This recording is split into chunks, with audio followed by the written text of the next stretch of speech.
તો નમસ્કાર મિત્રો, કેમ છો મારા વાલા ભાઈઓ અને બહેનો? તમારું બધાનું સ્વાગત છે રોહિત દેસાઈ બ્લોગ્સની નવી ખાસ એક વિડીયોમાં. તો મિત્રો, આજે આપણે આવી ગયા છે ડાકોર અને જસ્ટ આપણી પાછળ રણછોડરાયનું મંદિર. તો ચલો તમને મંદિરની અંદર જઈને થોડા ઘણા વિડીયો બતાવું, પણ વિડીયોગ્રાફી અલાઉડ હશે તો આપણે શૂટ કરશું, અધરવાઇઝ આપણે શૂટ નહીં કરીએ. તો આજે આપણે ડાકોર અને ડાકોરના તમામ આજુબાજુના સ્થળોને ફરવાના છીએ.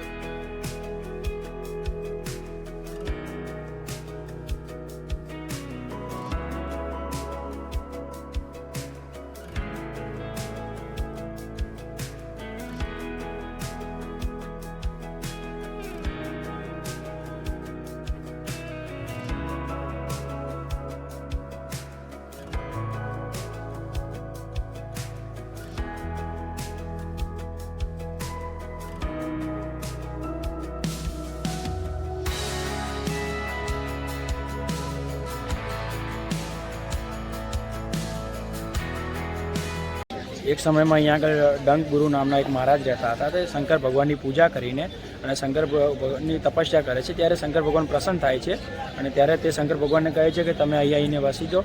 એટલે જ્યારે ડંક અને શંકર ભગવાન એટલે જેમને કહેવાય મહેશ્વર, તો જ્યારે ડંક અને ભગવાન ઉપરથી ડંકેશ્વરથી અહીંયા નામ પહેલાં ડંકેશ્વર તરીકે ઓળખાતું હતું, પણ પછી કૃષ્ણ ભગવાનને લાયા પછી ડાકોર થઈ ગયું.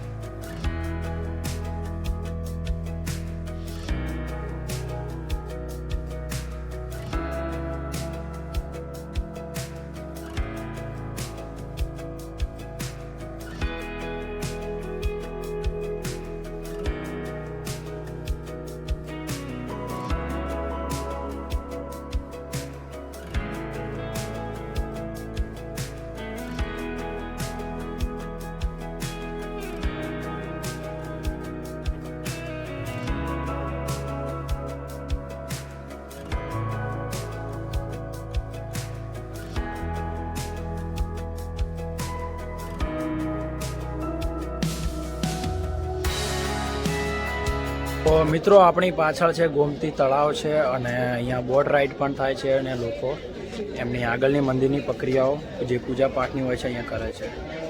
મિત્રો, તમે અહીંયા આવો તો પ્લીઝ એક વસ્તુનું ધ્યાન રાખો, કચરો કોઈ પણ જગ્યાએ પાડશો નહીં, કારણ કે આ આપણા ધાર્મિક સ્થળો છે. તમે અહીંયા કચરો ફેંકો એ અયોગ્ય વસ્તુ કહેવાય.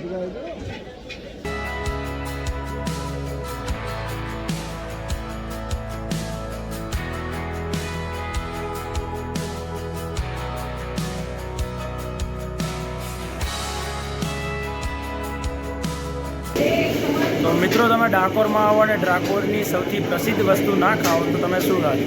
તો ફેમસ છે અને તમે જોઈ શકો છો આ ગોટા આવી રીતે બને છે. મિત્રો, આપણે બધા ગોટા લઈ રહ્યા છીએ અને કેવા છે ભૂપેન્દ્રભાઈ? કેવા છે?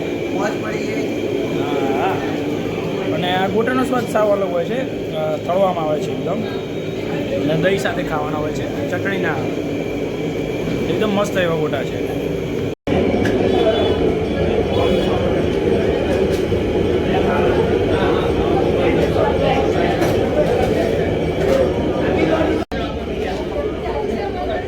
તો મિત્રો, આપણે બાપાલાલના ગોટા છે જે ડાકોરના સૌથી ફેમસ છે. તો આપણે એમના શેઠ જોડે આપણે સાંભળીએ કે એમની દુકાન કેટલા વર્ષ જૂની છે અને ક્યાંથી છે, અને ડાકોરના સૌથી પ્રખ્યાત જે એમના ગોટા છે અહીંયા બને છે.